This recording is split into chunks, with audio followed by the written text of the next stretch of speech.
The first lesson comes from Numbers, chapter 21, verses 4 through 9. From Mount Hor they set out by the way to the Red Sea to go around the land of Edom. But the people became impatient on the way. The people spoke against God and against Moses. "Why have you brought us up out of Egypt to die in the wilderness? For there is no food and no water, and we detest this miserable food."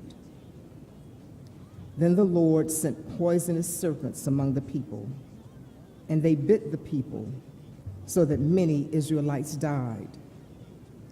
The people came to Moses and said, "We have sinned by speaking against the Lord and against you.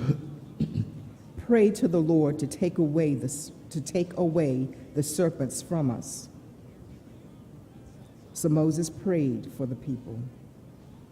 And the Lord said to Moses, "Make a poisonous serpent and set it on a pole, and everyone who is bitten shall look at it and live."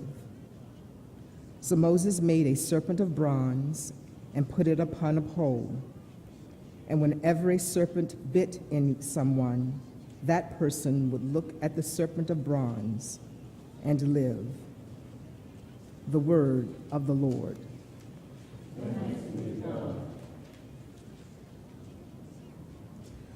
Psalm 104, 107, verses 1 through 3 and 17 through 22, found in your bulletin or on page 746 in your Book of Common Prayer.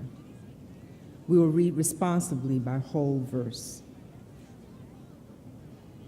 Give thanks to the Lord, for he is good, and his mercy endures forever.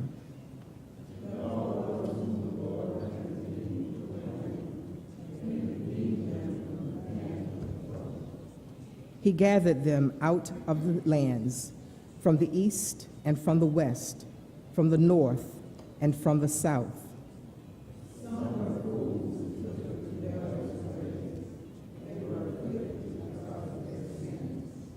They abhorred all manner of food and drew near to death's door.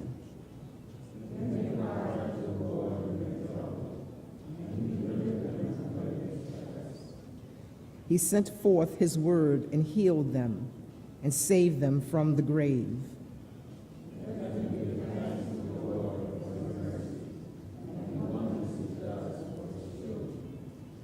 Let them offer a sacrifice of thanksgiving and tell of his acts with shouts of joy.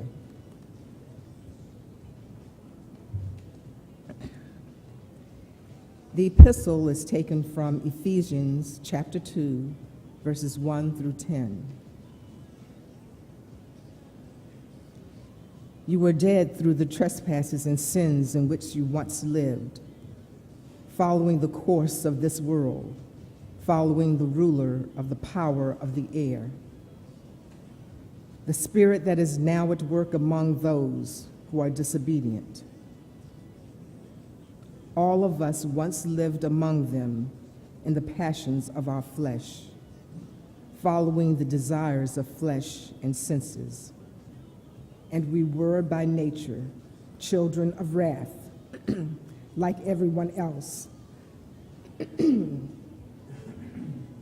But God, who is rich in mercy, out of the great love with which he loved us, and even when we were dead through our trespasses, made us alive together with Christ.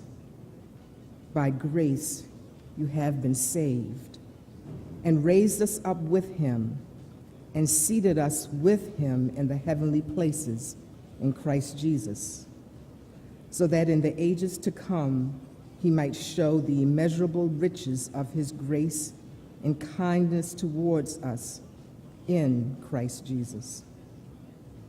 For by grace you have been saved through faith, and this is not your own doing. It is the gift of God, not the result of works, so that no one may boast. For we are what he has made us, created in Christ Jesus for good works, which God prepared beforehand to be our way of life. The word of the Lord.